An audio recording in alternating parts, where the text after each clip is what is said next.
Então, turma, de modo geral, nós iniciamos na semana passada falar da importância do desenvolvimento de fármacos, né? Nós estamos falando sobre esse desenvolvimento em si. E, inicialmente, é importante estudar e entender o processo de P&D, que esse P&D significa pesquisa e desenvolvimento de fármacos, pois é por meio destes que os medicamentos são criados e disponibilizados à população. Nesse sentido, no que se refere esse parágrafo nos aponta o seguinte, que para que nós venhamos a ter o desenvolvimento de um medicamento, ou para que nós venhamos ter uma vacina, por exemplo, precisa ter pesquisa e desenvolvimento. E nesse sentido, para ter essa pesquisa e desenvolvimento, nós precisamos de inovação tecnológica, nós precisamos de investimento, nós precisamos de capital financeiro, capital intelectual, precisamos de equipamentos em si, tá? E qual é o objetivo da pesquisa e desenvolvimento de medicamento nesse contexto?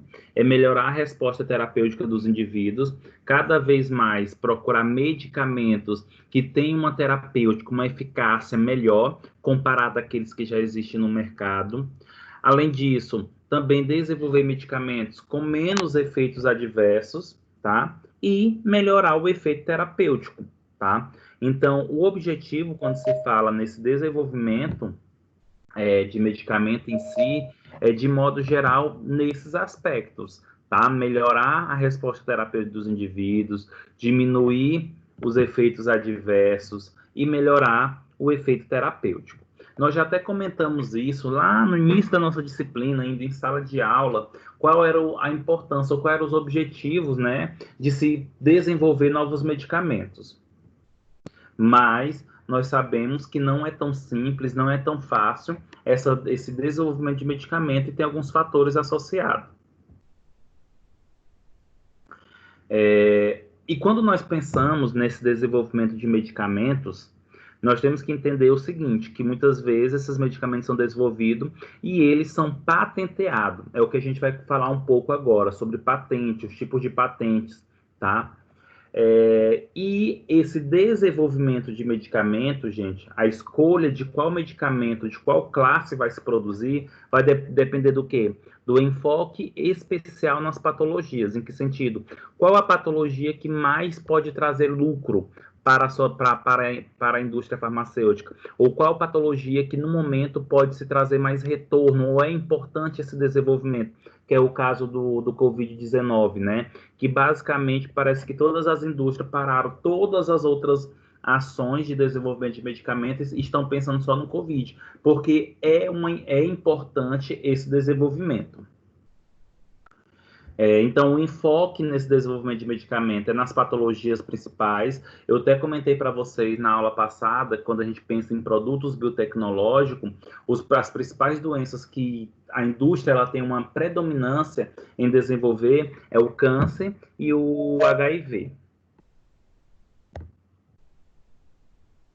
E esse quadro, ele nos mostra somente a questão, o tanto que é importante, né, o desenvolvimento, o que de lucro traz para as empresas de medicamentos. Só para vocês terem ideia, em 2008, que é um dado bem defasado, a América do Norte, gente, ela desenvolveu aí, ganhou em torno de desenvolvimento de medicamento 311,8 bilhões de dólares, tá? E aí eu quero chamar a atenção de vocês para e aí eu chamo a atenção de vocês para esse dado da América Latina, tá? Quando nós falamos aí da América Latina, olha só, 46,6 bilhões de dólares foram investidos, produzidos em medicamento.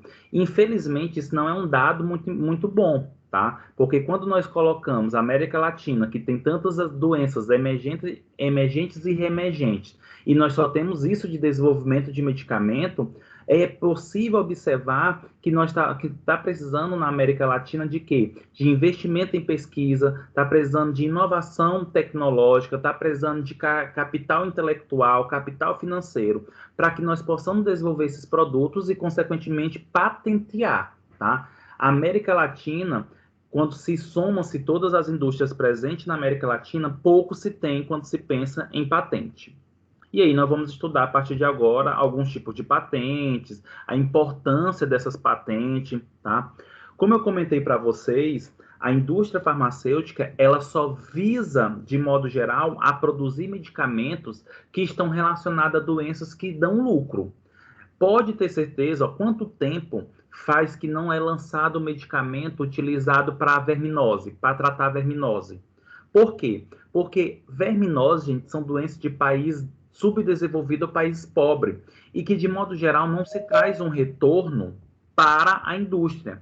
A indústria tem como objetivo produzir medicamentos que visa dar retorno financeiro. Em que sentido? Medicamentos de uso contínuo, medicamentos de uso crônico. E aí, nessa tabela, que vocês podem observar, nós temos aí uma classe, né, as classes terapêuticas mais comercializadas, tá? E estão relacionadas às doenças mais frequentes em país desenvolvido. Então, quando se pensa em desenvolvimento de medicamentos, se pensa logo em medicamentos que têm relação com doenças de país desenvolvido, tá? E aí se pergunta, aí se tem algumas situações, alguns questionamentos. Imagine só, se por acaso o Covid tivesse iniciado no Congo, e se tivesse restrito ao Congo, a África, por exemplo, será que a indústria farmacêutica, será que todo mundo estava tão mobilizado a desenvolver um medicamento para a Covid? Até porque nós sabemos que a doença é oriunda de um país de primeiro mundo e que acabou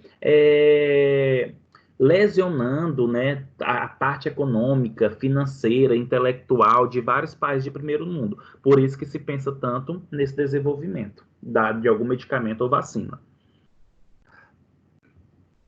E nesse slide, gente, nós podemos observar aí as principais classes de fármacos que a indústria tem preferência no seu desenvolvimento e ganharam muito dinheiro em cima dessas classes. Redutor do colesterol, né? Doença crônica, oncológico, medicamentos oncológicos, está totalmente associado também ao câncer, que eu até falei para vocês, os principais produtos biotecnológicos desenvolvidos pelas indústrias é para o câncer e para o HIV, tá? Medicamentos, agentes respiratórios, como por exemplo a asma, doença crônica, teoricamente. Inibidores da bomba de próton, que está associado aí a gastrite e úlcera. O motivo é porque o estilo de vida da população não muda e a tendência é que cada vez mais as pessoas apresentem isso. Antidiabético, para o diabetes, antidepressivo, que é a doença do século XXI, tá? Depressão. Antipsicóticos, antagonista da angiotensina 2, que são os BRAs, como losartana, valsartana, carbizatana. Esses fármacos, gente, são utilizados para hipertensão arterial, doença crônica também, tá? E para doenças autoimunes também. Observa, gente, que de modo geral, essas classes de fármacos têm uma tendência de ser fármacos utilizados para doenças que é comum nos países desenvolvidos. Nenhum momento eu falei aqui de alergia, nenhum momento eu falei aqui, por exemplo, de verminose. Por quê? E isso são doenças mais comuns, principalmente para países pobres.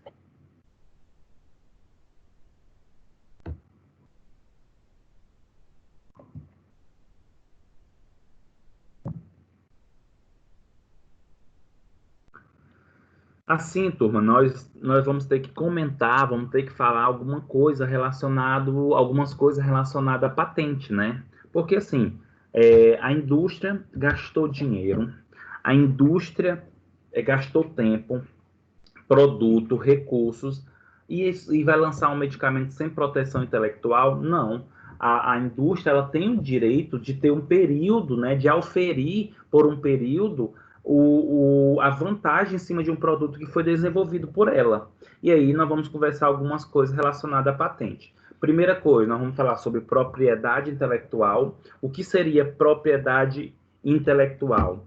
É uma expressão genérica, né, que pretende garantir ao inventores ou responsável por qualquer produção do intelecto, seja nos domínios industrial, científico, literário ou artístico, o direito de auferir, ao menos por um determinado período de tempo, a recompensa pela própria criação. Então, quando nós falamos em propriedade intelectual, significa que é o direito que o responsável, o inventor, tem de, por um período de tempo, só ele ter o conhecimento, só ele ter poder usufruir daquele produto no sentido financeiro, principalmente, tá? E aí é importante que quando nós falamos patente, a primeira coisa que passa na nossa cabeça é que patente sempre é produto industrial. Mas não, gente. Tudo que fala em propriedade intelectual, de proteção intelectual, nós temos aí tanto do domínio industrial, científico, literário e o artístico. Por exemplo, uma pessoa que faz uma obra, escreve um livro, por exemplo, ele tem direito de proteção intelectual daquele livro. Não é patente, porque patente é um termo utilizado para outro segmento, principalmente para a produção industrial, tá?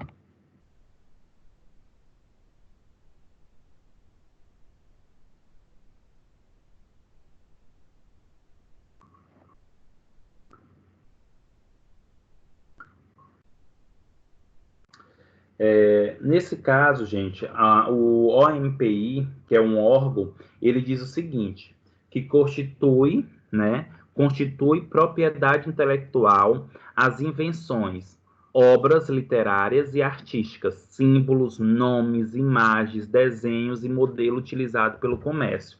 Sabe aquele Rzinho que geralmente nós encontramos, por exemplo, Carmen Stephanie, LOL, esses nomes que coloca, por exemplo, o Rzinho significa registro. Significa que aquela marca, que aquele nome, aquele símbolo, aquele desenho, ele tem um dono, tem uma marca. E somente aquela pessoa pode utilizar. Se você desejar utilizar aquela marca, você tem que pedir autorização para o responsável.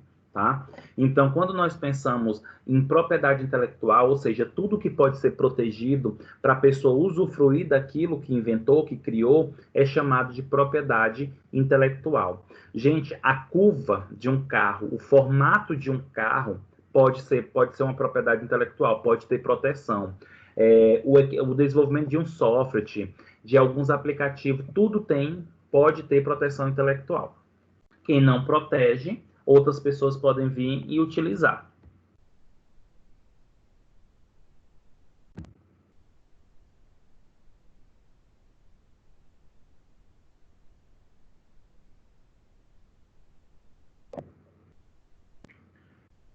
E nós temos aqui algumas modalidades de propriedade intelectual, né? Nós temos aqui o direito autoral, né? Que nesse direito autoral, gente, entra aquela história que eu comentei para vocês, que envolve o desenvolvimento de uma música, é, o desenvolvimento de um livro, de uma peça, tá? E dentro desses direito autoral, nós temos o direito do autor, o direito conexo. Esse direito conexo é relativamente novo, né? E que em certos documentos os mesmos direitos são denominados como direito afins ou direitos vizinhos, né? De modo geral, gente, os direitos conexos, eles oferecem uma exclusividade que o direito autoral não cobre as obras propriamente ditas, tá? E geralmente esse direito conexo está relacionado a uma obra em si. E nós temos, dentro dos direitos autorais, o programa de computador. Então, quando se desenvolve um programa de computador, você não pede patente daquele programa, você pede um direito autoral sobre aquele programa. E nós temos as modalidades que é a propriedade industrial. Dentro da propriedade industrial, nós temos aí a marca, a patente, o desenho industrial, a indicação geográfica, o segredo industrial e a repressão à concorrência desleal, tá? E aí, nesse sentido, entra aí, por exemplo, o medicamento, que é solicitado, que é pedido a patente, que eu vou dar uma definição e vou explicar melhor nos próximos slides. E nós temos também a proteção sui generis, que está relacionado mais a um conhecimento popular, um conhecimento sobre informações importantes de comunidades quilombola, indígena. Então, tudo isso que eu estou comentando aqui para vocês, gente, essas modalidades, elas são o quê? propriedade intelectual. E o que seria propriedade intelectual? Propriedade intelectual é quando você desenvolve algo e você pode ter o direito de, por um determinado período de tempo, só você ter esse conhecimento.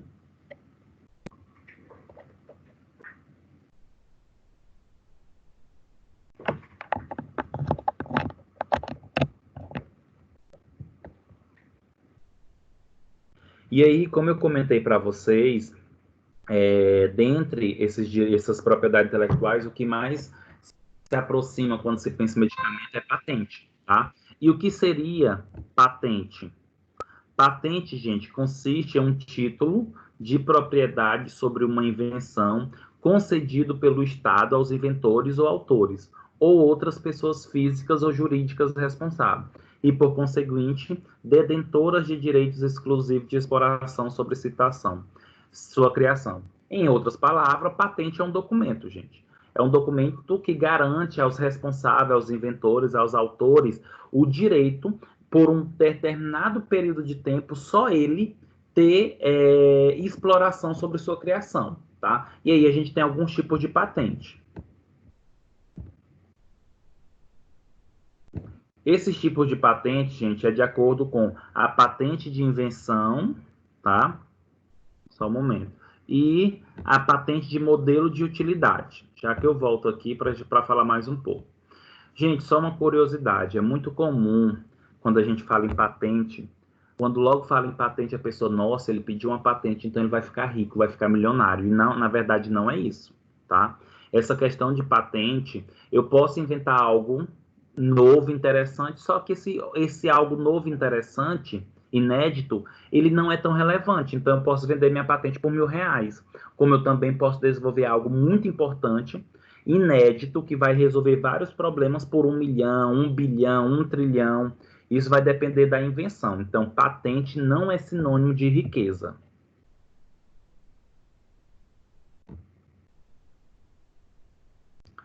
Será que tudo que eu imagino, tudo que eu invento, literalmente eu posso patentear? Não.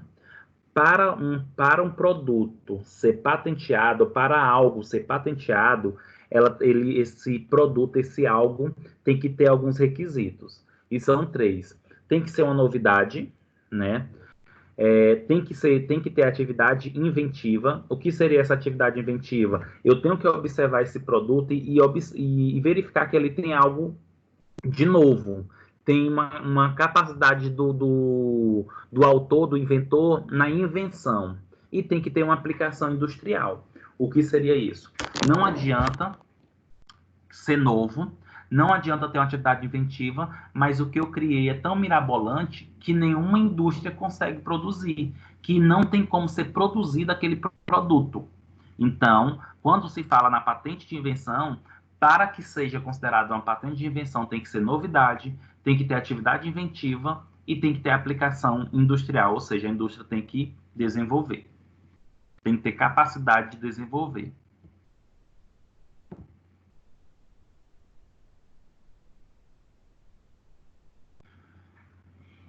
Será que qualquer pessoa ou qualquer instituição ou indivíduo pode pedir uma patente se caso ele desenvolver um produto?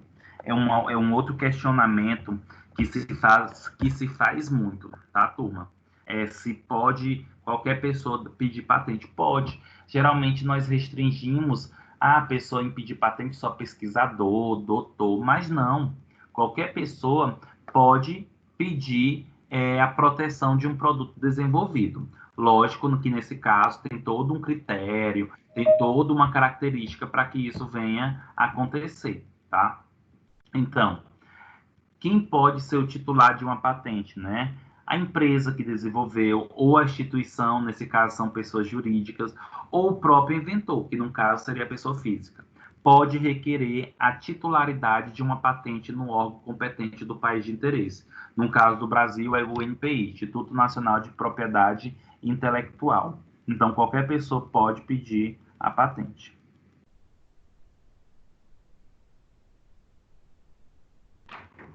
Quais são os tipos de patente, né, que existe? São dois tipos.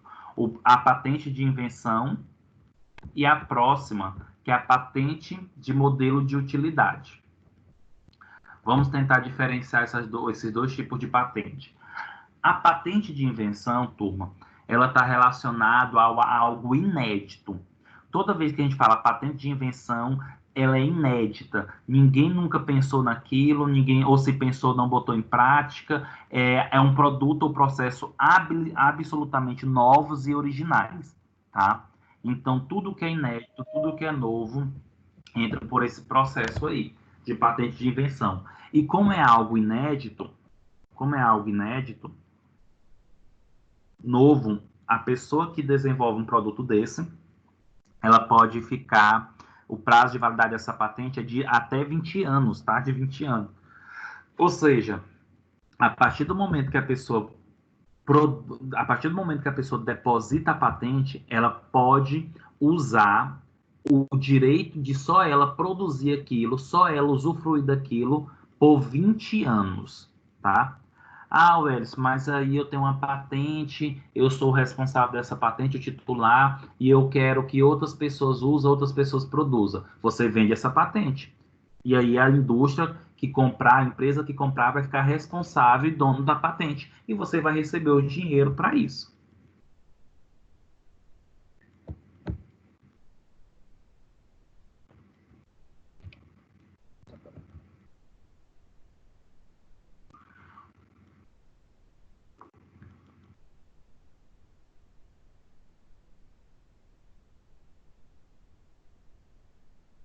Só uma pergunta aí sobre a patente. Fique à Deixa eu lhe vontade. perguntar. Tipo assim, eu tenho uma patente e eu não quero vender. E quanto tempo leva eu com o direito total sobre aquela patente, sem ter que distribuir para os outros, só eu vender, no caso? Por 20 anos.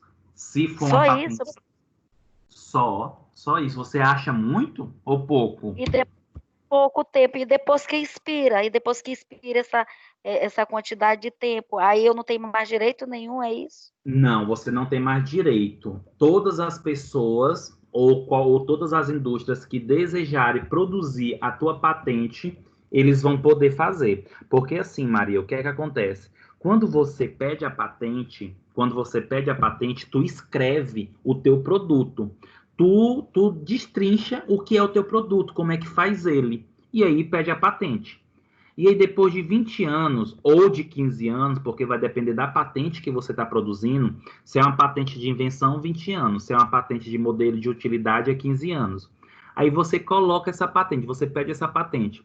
Durante 15, 20 anos você utiliza. Depois daquele tempo, essa patente ela fica de domínio público e todo mundo vai ver esse documento que ensina como fazer aquele produto. E aí você não tem mais direito, teoricamente, nela. Aí qualquer pessoa pode fazer. Lógico que você vai ficar conhecida como a criadora desse produto. Tipo o cara do Guaraná Jesus, quer dizer que a família dele não tem mais direito nenhum sobre a patente do Guaraná Jesus, não, né? Ele Não, perdeu total, não é isso? ele perdeu total, mas aí vamos por parte. Vamos por parte. O que é que acontece? Eu sou dono da patente. E aí vem uma indústria e deseja comprar aquela patente. Eu vou vender. E nessa venda, Maria, eu negocio.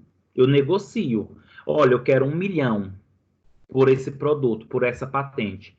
Não, eu quero 500 mil e eu quero 2 mil, 3 mil reais, 10 mil reais por mês até quando o produto existir, ou até quando eu viver. Então, essa negociação de, eu não vou receber mais nada, vai depender de como você vende a tua patente.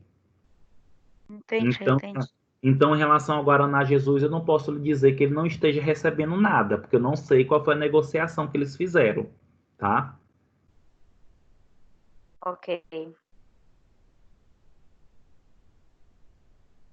E aí, lembrando que nós estamos falando aí da patente de invenção.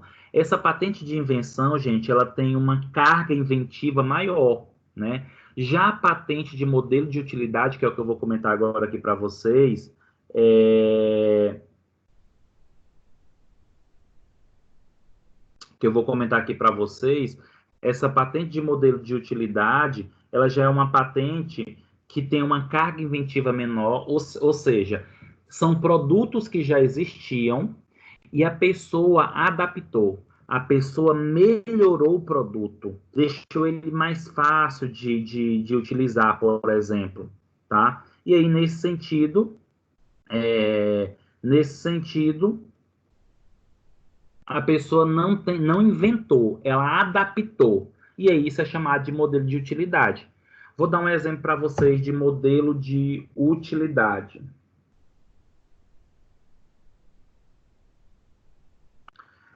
Todo mundo aqui já conhece uma vasilha de plástico, tá? A vasilha de plástico serve para armazenar, a vasilha de plástico serve para guardar, enfim. Teve uma senhora que ela pegou uma vasilha de plástico, tá? A senhora pegou uma vasilha de plástico e furou toda a vasilha de plástico com garfo, por exemplo. O que foi que ela criou? Ela criou um escorredor de arroz.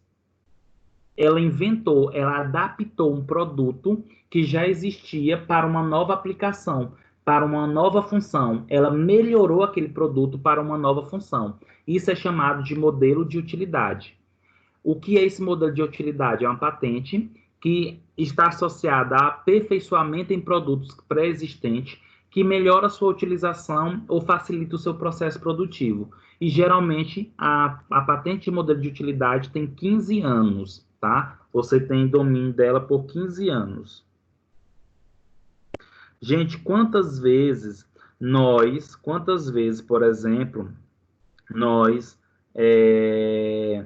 já imaginamos em melhorar alguma coisa e simplesmente a gente nunca botou isso em prática ou nunca pediu. Por isso que eu falo muito cuidado no que vocês vão dizer, no que vocês vão falar para alguma pessoa, que essa pessoa pode estar escutando e ela tem mais conhecimento e acaba registrando aquela tua ideia. E isso é muito comum, esse modelo de utilidade é muito comum mulheres, né, que passam o dia, por exemplo, principalmente as que ficam mais na cozinha, porque as mulheres ficam muito mais na cozinha do que os homens, e elas percebem que tem coisas que é complicado de executar, elas melhoram determinados produtos. E esse melhorar acaba se tornando, gente, um modelo de utilidade. Só que a pessoa não pede patente, né? Não tem conhecimento, poderia estar ganhando dinheiro com isso. Professor, Oi, João. Quando a gente fala do modelo de patente, modelo de utilidade, isso implica dizer que todos os medicamentos Me Too, eles fazem parte desse tipo de patente? Ou pode Não. ter algum medicamento dentro da invenção? Não, todos, por exemplo, os Me Too, apesar deles virem de um fármaco já existente, um protótipo de um fármaco existente, ele passa a ser o quê? Uma molécula nova. Então, ele entra como modelo, ele entra como patente de invenção, mesmo o protótipo dele já existindo, tá? Porque lembra que o Me Too, ele é um fármaco novo. Ele é um fármaco teoricamente inédito, porque ele tem uma outra estrutura, só que com base em uma já conhecida, mas é uma nova estrutura. E aí passa a ser uma patente mesmo de invenção. Agora, deixa eu dar um exemplo. É porque eu pensei que quando se tratasse de o aperfeiçoamento de um produto, ele já fizesse parte desse tipo de patente, mesmo ele sendo um novo fármaco. Perfeito, João Paulo. Você falou muito bem. Quando é o aperfeiçoamento de um produto já existente, é modelo de utilidade. Mas quando eu pego um fármaco, por exemplo, captopril, e desenvolvo enalapril, eu não estou aperfeiçoando o captopril, não. Eu estou criando um fármaco novo, semelhante ao captopril, mas com novas modificações. Não é um fármaco, não é um produto que foi aperfeiçoado, não. O enalapril não foi aperfeiçoado, entre aspas. Ele foi melhorado, foi, mas é um novo fármaco, é uma nova estrutura, uma nova molécula. Deixa eu dar um exemplo, João Paulo, que talvez esclareça isso que eu comentei. Todo mundo aqui já ouviu falar do Viagra, né? Acredito que todo mundo aqui já ouviu falar do Viagra. Gente, o Viagra, ele foi desenvolvido, né? E aí toda essa história do Viagra em si, as ações, todo mundo já conhece. Só para vocês terem ideia, gente, o Viagra, ele foi aí, entre aspas, patenteado em 1996, certo? Em 1996. O que é que acontece? Quando ele foi patenteado a primeira vez, em 1996, ele entrou como uma patente de invenção. Mas, se não me falha a memória, conta aí 1996 para 20 anos, 2016, não é isso? Isso, 2016. Por volta de 2016, a patente do Viagra foi quebrada. Aliás, em 2016, a patente do Viagra ia ser quebrada, ia ser derrubada. O que foi que a indústria fez? Ela quis acrescentar uma nova utilidade para o Viagra. Qual seria essa nova utilidade do Viagra? Porque assim, gente, o Viagra, ele desde o início, ele foi criado para uma coisa, mas ele acabou mostrando um efeito para disfunção erétil. E aí a indústria começou a usar para disfunção erétil. Só que com o passar dos anos, começou a perceber que o Viagra ele poderia ser utilizado para algumas doenças cardíacas, como, por exemplo, arritmia, o ataque cardíaco. E aí o que foi que aconteceu? Começaram a utilizar o Viagra também para essas situações. É tanto, gente, que se vocês observarem alguma mulher comprando Viagra para ela na farmácia, é porque ela está usando para problemas cardíacos, tá? E aí o que foi que aconteceu? Quando foi em 2016, a indústria criadora do Viagra entrou com um pedido para que o Viagra tivesse mais 15 anos de proteção, porque eles observaram uma nova aplicação para o Viagra, que seria esses problemas cardíacos. Só que foi rejeitado, viu? Por que foi rejeitado? Porque perceberam que o Viagra já estava sendo usado para isso, então não tinha mais por que pedir proteção. Então, quando a indústria entrou com o segundo pedido, ela entrou como modelo de utilidade. Deu para entender?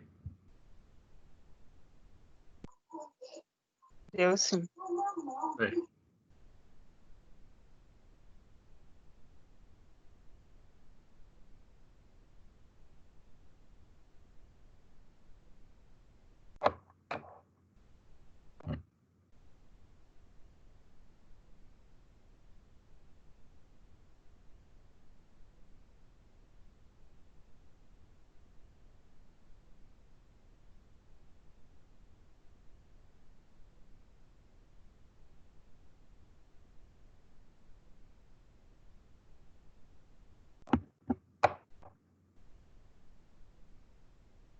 E aí, turma?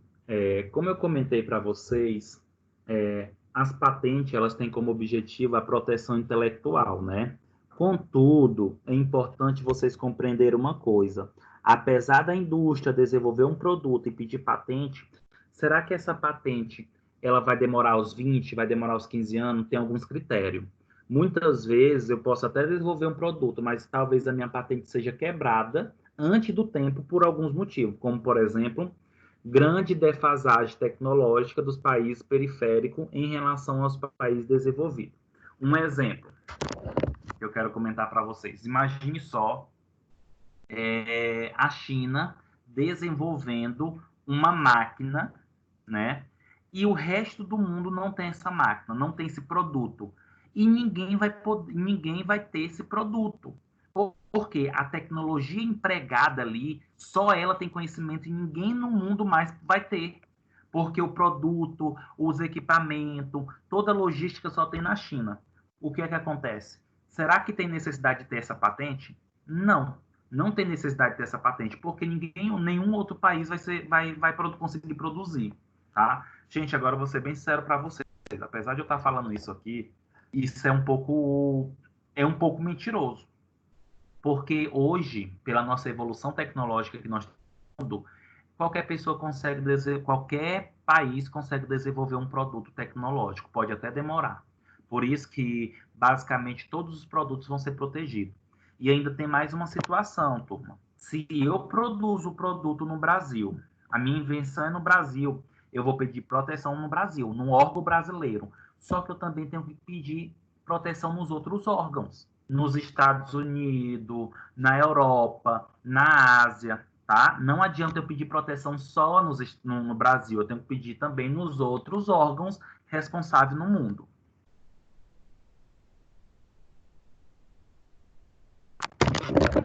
Outro fator que pode levar à quebra da patente: baixo poder de compra para adquirir os produtos de última geração fabricados pelos ganhos econômicos.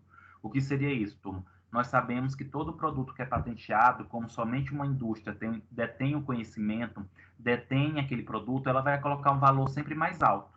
Só que se esse valor for muito alto, a indústria, os órgãos acabam quebrando essa patente para quê? Para que os outros indivíduos, para que os outros centros econômicos consigam produzir, consigam comprar, tá? Porque produto patenteado sempre vai ser mais caro daqueles que não são.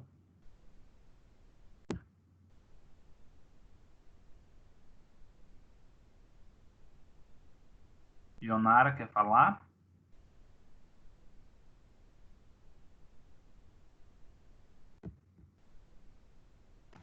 E, professor, um exemplo bem prático disso que o senhor está falando é a questão do Anitta, né? Que foi bem rápido a quebra da patente, no caso da Anitta Zonida, né?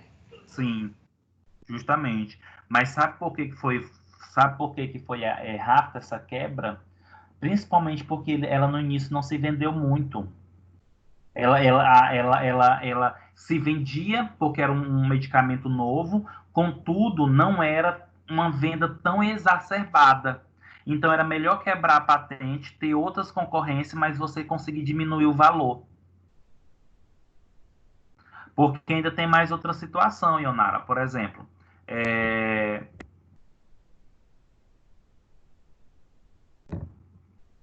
vamos imaginar aí que eu quebro a patente, eu sou dono, eu sou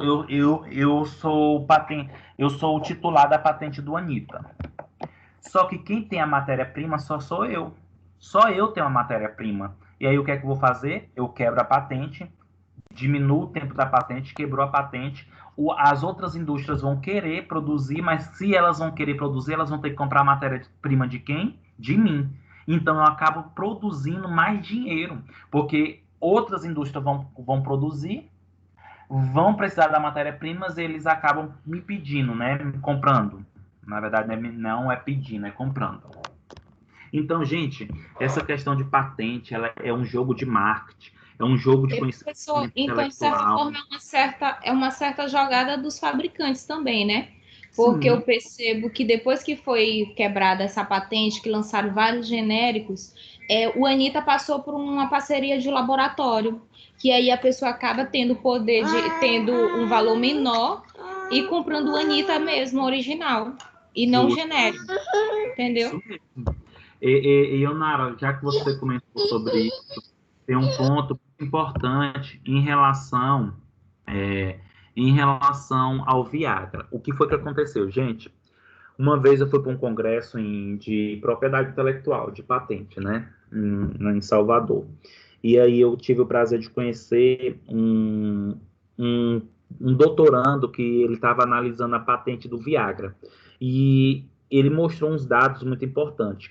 Que dados? Olha só. A indústria, né, o laboratório que produziu o Viagra, quando estava quebrando a patente, chegando à quebra da patente do Viagra, eles se desesperaram, porque era um medicamento muito consumido. Só que caro, né? Era muito caro. E aí eles inventaram essa história aí, né, de pedir uma nova patente do Viagra para nenhum outro laboratório produzir. Não conseguiram. O Viagra ficou de domínio público, então outros laboratórios começaram a produzir. Só que aí o que foi que aconteceu? Pela primeira vez na história, um medicamento, depois que foi quebrada a patente dele, ele vendeu muito mais quanto ele era patenteado. O Viagra, gente, começou a vender muito mais depois que perdeu a patente do que quando ele era patenteado, porque a indústria acabou sendo necessário diminuir o valor do Viagra. Diminuiu o valor do Viagra, mas acabou aumentando a venda. Então, isso gerou mais lucro para eles. Olha só essa jogada aí, olha só esse conhecimento. Então, assim, essa questão de patente é muito complicado, não existe algo muito certo. A indústria, o que eu digo para vocês é, quem é vantajoso nessa história todinha é quem tem a patente. Se ela vai quebrar antes, se ela vai permanecer mais tempo, aí é uma outra história. Mas tem a patente, porque se tiver, é mais fácil de tudo negociar.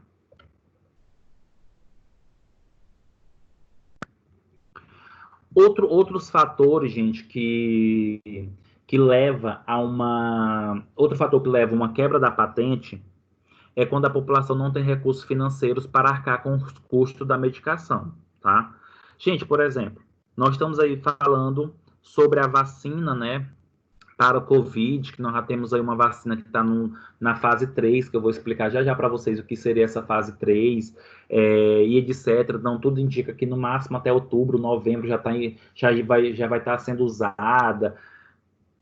Esses pesquisadores vão pedir patente, não vão?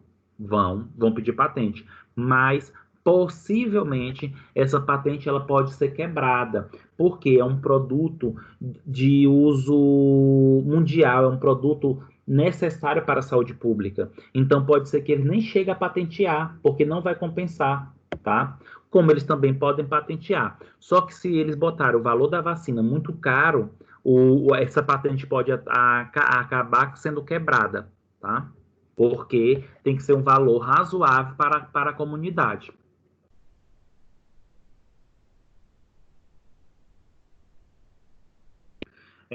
Países periféricos que possuem uma razoável produção científica e um acompanhamento dos avanços tecnológicos gerados nos países ricos pode se beneficiar dessa discussão em torno das patentes. O que seria isso? Por exemplo, Brasil e Índia, né? São dois países aí, de modo geral, um pouco não tão evoluídos tecnologicamente. O que é que acontece?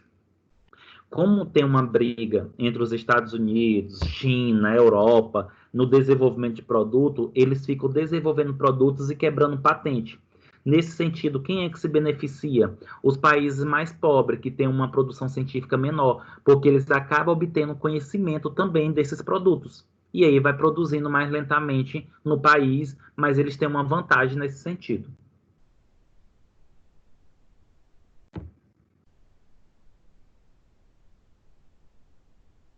E por que a gente tem que proteger um fármaco em patente? Será por que a gente tem que patentear um fármaco, né? O produto? Porque isso leva uma defesa de mercado, né? E isso impede, por exemplo, a modificação química, tá? E por causa da reformulação, ok? Então, o que é que acontece? Eu produzi um medicamento em comprimido. Aí vem a indústria e produz em goma. Por enquanto, teoricamente, você não pode.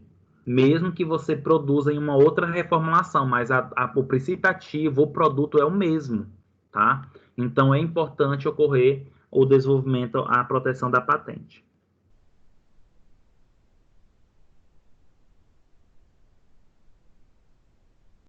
E aí, turma, olha só. Outros pontos. A concorrência para lançar o primeiro medicamento genérico no mercado após o vencimento das patentes é bastante acirrada. O que é que acontece? Vocês podem observar que geralmente, se hoje, uma patente ela é quebrada hoje, amanhã já tem medicamento de outros laboratórios, já tem esse medicamento de outros laboratórios. Como? Porque esses laboratórios, gente, eles pegam os medicamentos éticos e eles vão fazendo testes, pesquisa, descobrem a molécula, a estrutura, e eles já vão produzindo, só esperando a hora de quebrar a patente. Para quê? Para já lançar o produto no mercado, quando ele se torna genérico. Para ter também concorrência.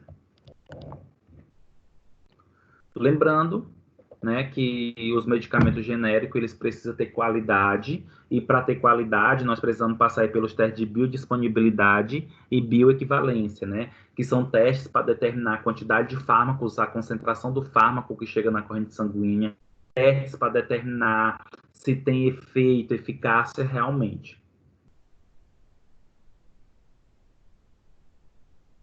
Nesse sentido, turma, nós temos alguns pontos também importantes, que é o que nós observamos entre a indústria farmacêutica e os fármacos genéricos, né? O que seria isso? A indústria farmacêutica, gente, elas relutam, né, quando desenvolve um produto para chegar ao genérico. E aquelas outras empresas que não desenvolveu o produto, fica torcendo para a patente ser quebrada para eles produzirem o genérico deles.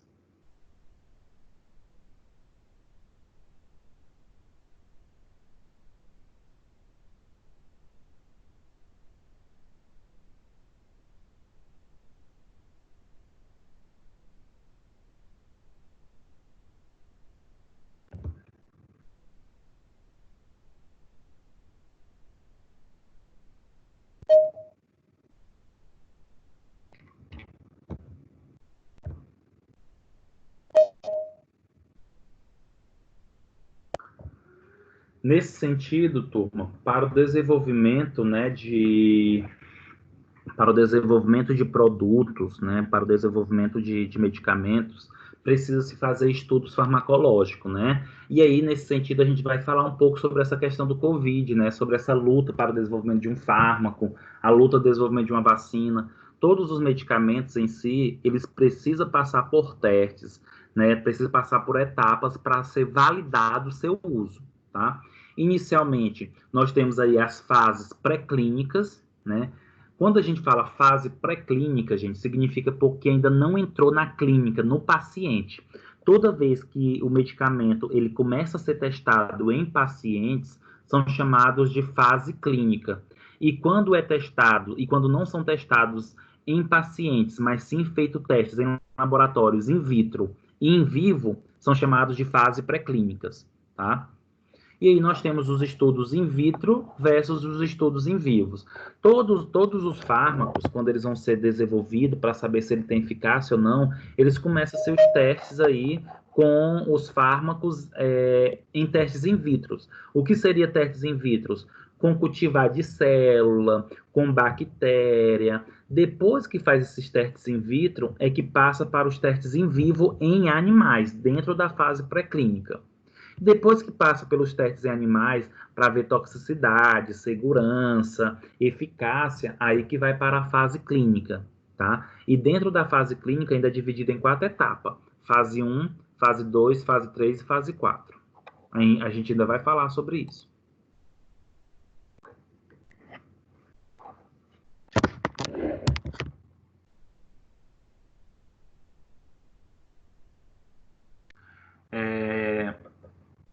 Estudos in vitro guia todo o processo pré-clínico inicial até que sejam realizados os primeiros estudos em animais.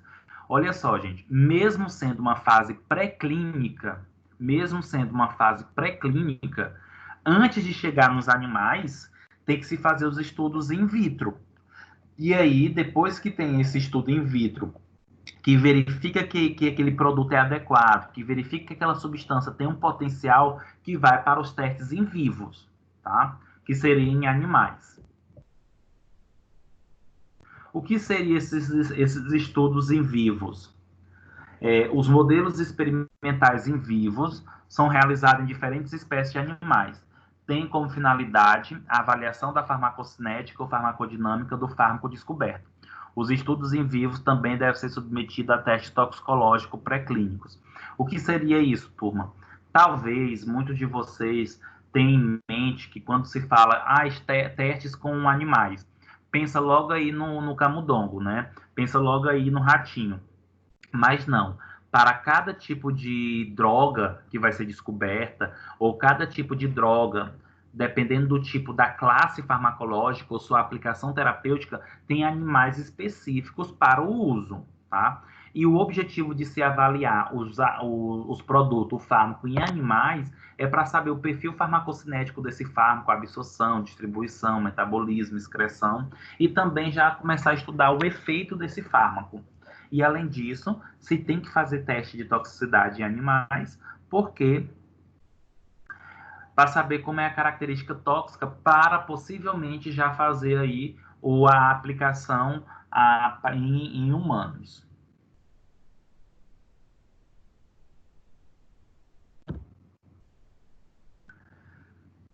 Como eu comentei para vocês, para ocorrer a evolução para o teste sair da fase clínica, que primeiro vem a in vitro, depois vem a in vivo em animais, para depois ir para a fase clínica em humanos, tem que se fazer teste de segurança, de toxicidade em animais. E olha só, dependendo do teste em que é solicitado, os protocolos solicitam, dependendo do tipo de fármacos que foi descoberto, nós temos esses animais. Por exemplo, se eu quero saber a toxicidade aguda ou imediata de um fármaco, quais são os modelos que é feito os testes? É em rato, em camundongo, em cão. E dura, gente, o teste de 1 a 14 dias. Então, não é rápido também assim, não. Por isso, turma, que demora-se tanto produzir. Inclusive, quando sair essa vacina do Covid, é um pouco preocupante, porque eles estão acelerando os testes, eles estão acelerando a análise, com o intuito de desenvolver logo um medicamento, a vacina. E isso é permitido, tá? Essa aceleração dos testes, essa aceleração dos testes é permitido nesse caso de pandemia, em doenças que ainda não tem nada de medicamento para tratar, para curar. Por isso que está sendo tão rápido. Se não, gente, uma vacina demora 3, 4, 5 anos para ser produzida para aquela situação. Ó, toxicidade de curto prazo, utiliza rato, camundongo, cão, macaco, demora aí os testes, gente, de 30 a 90 dias. E aí, ó, quando se vai observar se aquele produto ele pode ser cancerígeno, utiliza rato e camundongo, demora até 24 meses os testes nesses camundongos. Tá? Lembrando, turma, aqui que a gente não vai pegar, por exemplo, nenhum animal em rua, não. Eu vi um cão, vou pegar um cão e vou levar para o laboratório.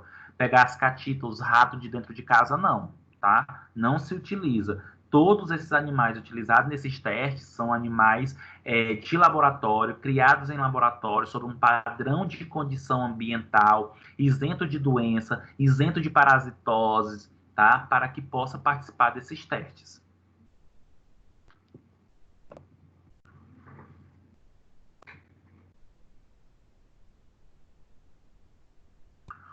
Olha aí, turma, por exemplo, para verificar o aspecto farmacocinético, né, de algum fármaco, utiliza aí o rato, o camundongo, o cão e o macaco, pode demorar dias ou meses, dependendo do teste, dependendo do que se deseja.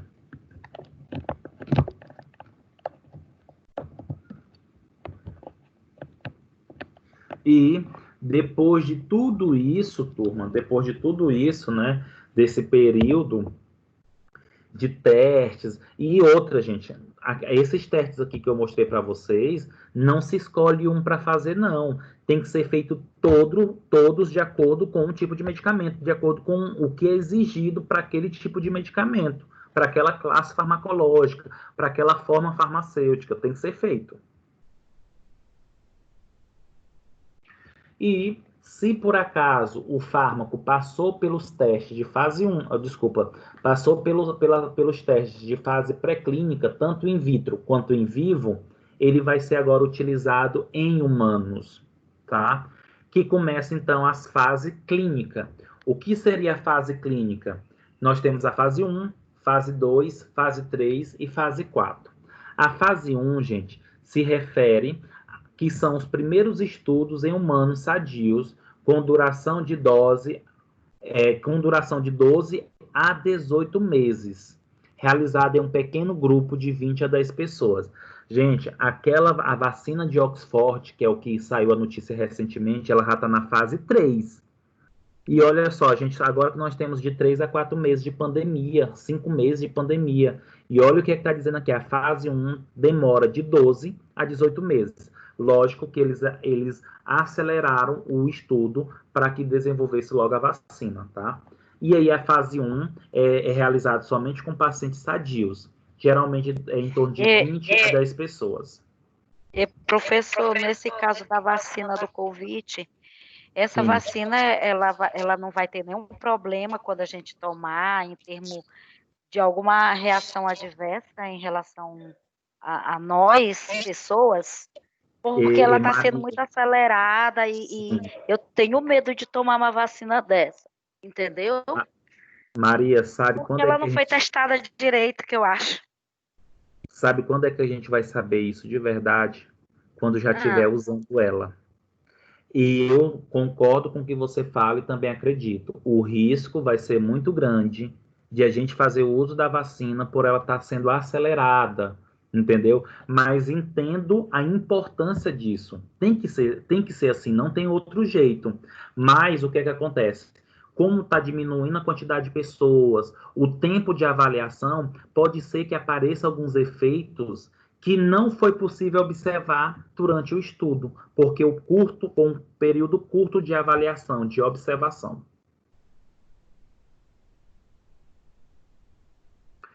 E depois da fase 1, gente, vem a fase 2. Já na fase 2, já é feito os testes com o produto em um grupo de mais pessoas, entre 100 a 300 pessoas. E nessa fase 2 já começa a testar em pessoas que tiveram ou têm a doença, né? E demora aí, gente, olha só, em média 2 anos a fase 2, tá? E depois da fase 2, nós temos aí a fase 3, que é onde encontra-se é onde encontra-se a fase da vacina de Oxford. E aí vocês vão entender por que ela está na fase 3. Não sei se vocês viram aí as notícias, mas colocaram assim: o Brasil está entre os países que vai ser testado em 2.000 pessoas a vacina, porque todo produto que entra na fase 3, ele tem que ser testado em um número bem maior de pessoas e em multicentros de pesquisa. O que seria isso? Apesar de ser desenvolvido lá em Oxford, vai ter que fazer o teste desse produto no Brasil, na China, nos Estados Unidos, na França, na Argentina. Vai ter que fazer a pesquisa, gente, os testes em vários países, em vários multicentros. Então, toda vez que tem um produto que ele é testado em vários países ao mesmo tempo, significa que ele entrou na fase 3. E qual é a importância, ou para que tem a fase 3? É para conhecer mais detalhes do perfil terapêutico. Então, vão começar a avaliar, será que essa vacina realmente vai produzir anticorpos? Quanto tempo quanto tempo vai durar esse anticorpo? Será que todas as pessoas vão produzir a mesma quantidade de anticorpo? Qual é o padrão do anticorpo? Então, vai estudar esse perfil terapêutico. E, por fim, depois da fase 3, vem a fase 4. A fase 4, gente, já é quando é literalmente liberado o produto. Quando o produto já está à venda, quando o produto já está sendo comercializado, quando o produto já está sendo aplicado, usado, tá? Então, quando a vacina estiver já sendo disponível para nós, ela já vai estar na fase 4. A fase 4, nós também podemos chamar de farmacovigilância. O que é essa fase 4? É quando o produto ele é lançado no mercado e nós, principalmente, como farmacêuticos, profissionais da área da saúde, tem que observar se esse produto ele vai ser bom, se esse produto vai ser eficaz ou não. Por quê, gente? Muitas vezes, algumas reações adversas, alguns efeitos colaterais só aparecem quando é comercializado, quando uma grande quantidade de pessoas utilizam. É tanto, gente, que tem vários medicamentos que são excelentes até na fase 3. Mas na hora que lança no mercado, começa a aparecer um monte de doença, começa a aparecer um monte de problema. E aí esses medicamentos acabam sendo retirados pela Anvisa. Eles são retirados do mercado e impedido a comercialização.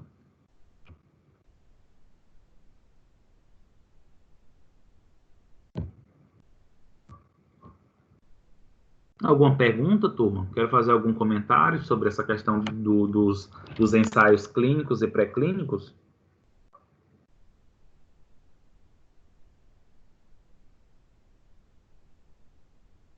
E, professor, só mais uma pergunta sobre o caso da vacina. Cada medicamento e cada corpo ele reage de uma forma diferente. E no caso dessa vacina do Covid, no meio de tipo assim, da população da raça negra, raça branca, o índio, não tem alguma reação referente à raça de cor de pessoas, entendeu? Pode Uhum. existir essa reação? Pode sim, por isso que está tendo o teste de fase 3. O que é o teste de fase 3? É quando se começa a aplicar, usar o produto em vários continentes, em várias etnias, em várias raças, para saber o comportamento do medicamento nesses indivíduos. A gente vai saber agora se vai ser mais eficaz em caucasianos, se vai ser mais eficaz em negro, se não vai ter diferença. A gente vai saber se pessoas idosas vão poder tomar. A gente vai saber agora, nessa fase 3. Entendi.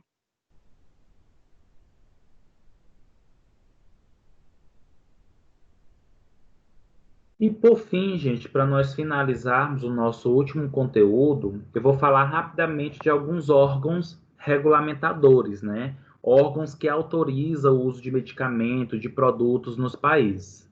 No Brasil, nós temos a Anvisa. A Anvisa é a Agência Nacional de Vigilância Sanitária e é responsável no Brasil pela regulamentação de fabricação e comercialização de fármacos, isso todo mundo já ouviu falar, né? A Anvisa não possui uma legislação própria sobre pesquisa e desenvolvimento de novos fármacos até hoje, o que isso é muito fraco, o que isso é muito falho. A Anvisa ela acaba pegando as legislações ou um padrão europeia, dos Estados Unidos. É tanto, gente, que teve uma época que teve uma reportagem do Fantástico sobre medicamento genérico. E aí, se não me falha a memória, estava falando da losartana. Isso, acho que era losartana. Que ela não prestava, que não tinha efeito, que não tinha.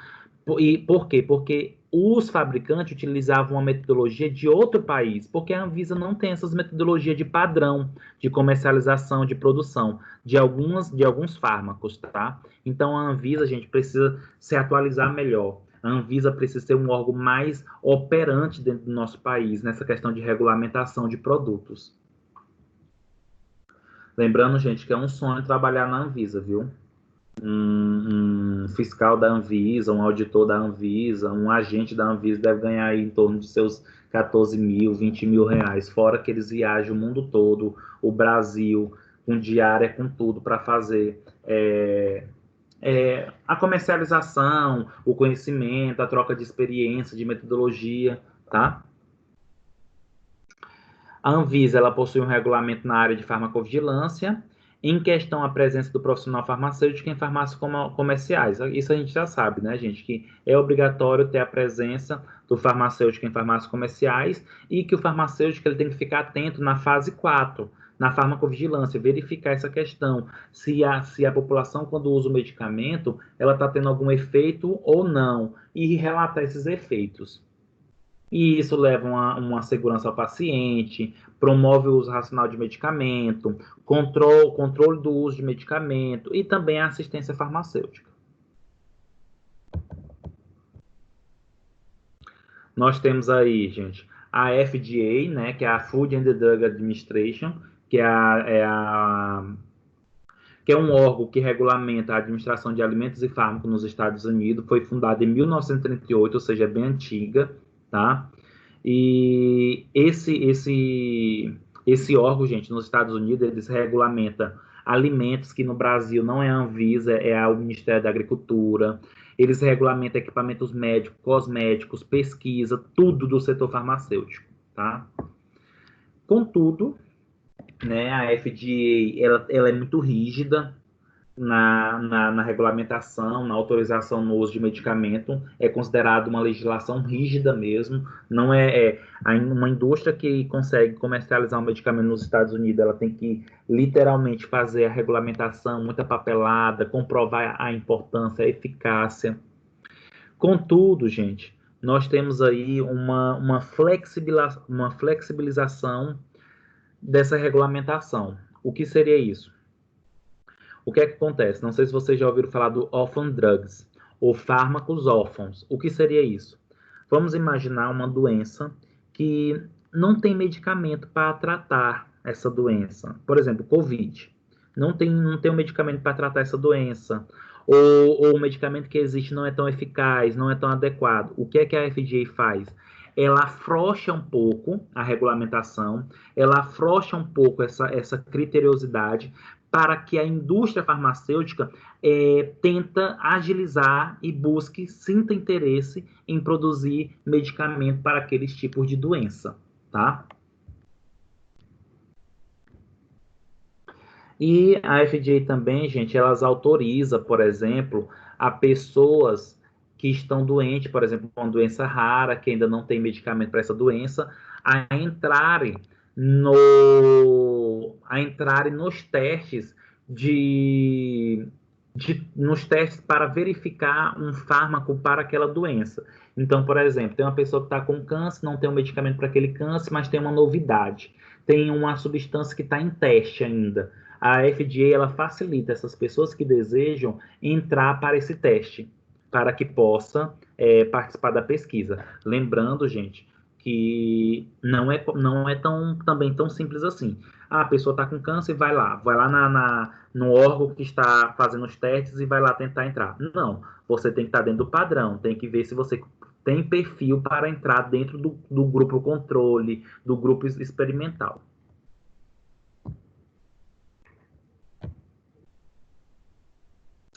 Atualmente, né, a FDA leva 2 anos para aprovar um fármaco, relativamente um tempo grande, e no portal da FDA encontra todos os fármacos que são aprovados e autorizados lá. Nós temos também a EMEA, ou MEA, que é a Agência Europeia de Fármacos, que é semelhante à FDA e à Anvisa. Como vocês podem observar, é uma agência que é localizada na Europa. Foi criada em 1995. Essa agência ela tem legislação própria quando se deseja, por exemplo, desenvolver um medicamento, uma legislação para ensaios pré-clínicos e clínicos. E, embora a EMA seja centralizada, cada país membro possui seu próprio órgão regulamentador. Essa EMA é o órgão central e todos os países que faz parte da Europa, né, do continente europeu, tem seu órgão que é regulamentador, que segue as regras da EMA. E outros órgãos importantes, nós temos aí a japonesa, tá, gente? Pois o Japão é um país também que produz sim, muito medicamento. E as 3 agências, norte-americana, europeia e japonesa, elas fazem reuniões relacionadas à padronização das normas de pesquisa e desenvolvimento de fármaco, entre outros produtos da indústria farmacêutica. Ou seja, são 3 potências, né, que se reúnem para determinar esse uso de fármaco, a produção de fármaco. Infelizmente, a Anvisa não entra nesse contexto, né? A Anvisa precisa ser inserido ainda mais nessas agências, adquirir mais experiência, pegar situações de sucesso, pois a Anvisa ainda está engateando quando se pensa nessas regras, nessa padronização de pesquisa e desenvolvimento de fármacos no Brasil. Professor, só uma perguntinha aqui. Fique à vontade. No caso, os fármacos brasileiros, eles vão para a Europa? Eles têm alguma agência reguladora para eles ir para poder ser importado? Como é que é feito? Ou lá não existe nenhum medicamento brasileiro lá? Existe, Maria. Os medicamentos produzidos no Brasil, eles podem ir para qualquer lugar do mundo, como, lógico, de acordo com as regras, né, de acordo com a parte econômica, né, os convênios entre os países, né, que é permitido ou não. Da mesma maneira que todos os medicamentos que são produzidos em outros países também podem vir para o Brasil. O que é que acontece? Agora, para eu poder comercializar um medicamento na Europa, eu não posso pensar na Anvisa. Eu produzo aqui no Brasil, eu sigo a regra da Anvisa. Mas quando eu vou comercializar na Europa, eu tenho que seguir a regra europeia. Se eu vou comercializar nos Estados Unidos, eu tenho que seguir a regra dos Estados Unidos. Por exemplo, se a Anvisa pede 5 testes para ser comercializado no Brasil, e a FDA pede 10 testes para ser comercializado nos Estados Unidos, quando eu for lançar meu medicamento nos Estados Unidos, eu tenho que comprovar os 10 testes. Eu tenho que ter feito os 10 testes. Então, pode sim comercializar nesses países, desde que eu siga a regra de cada região.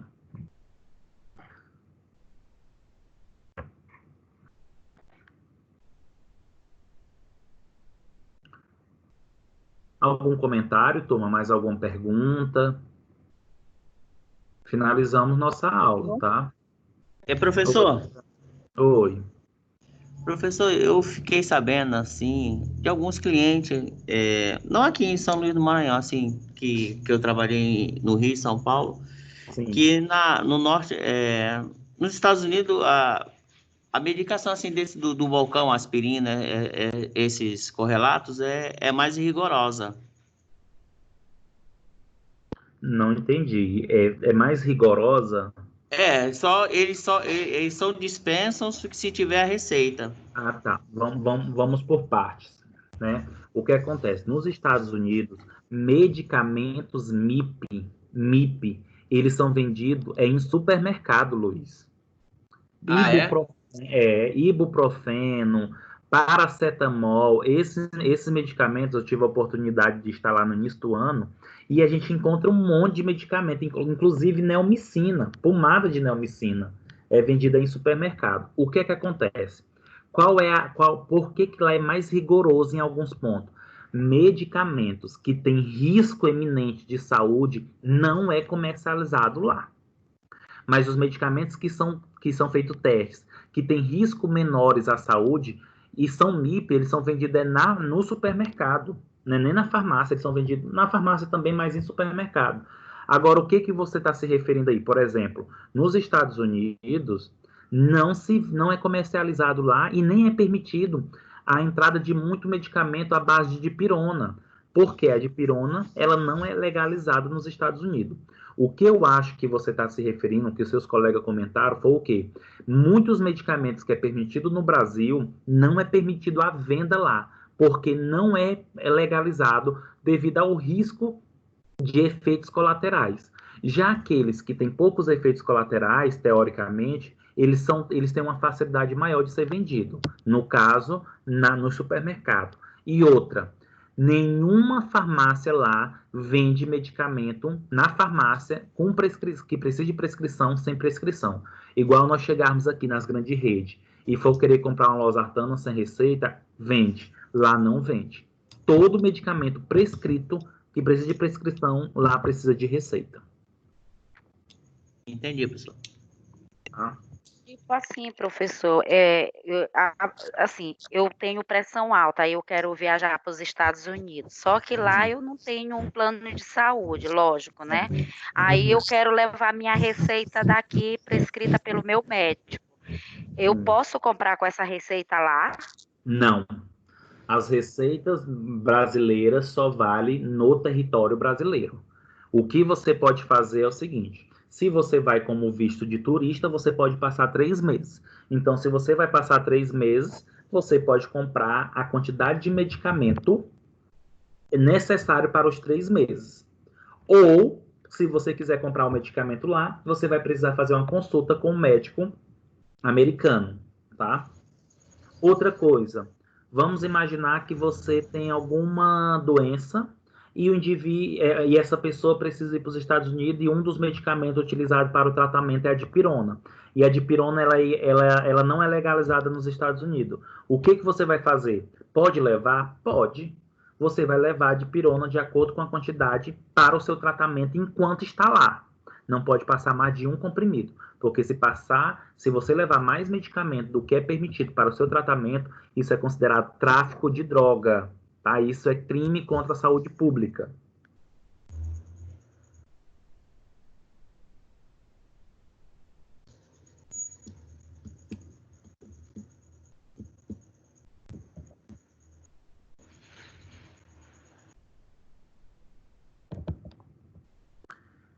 Mais alguém, turma?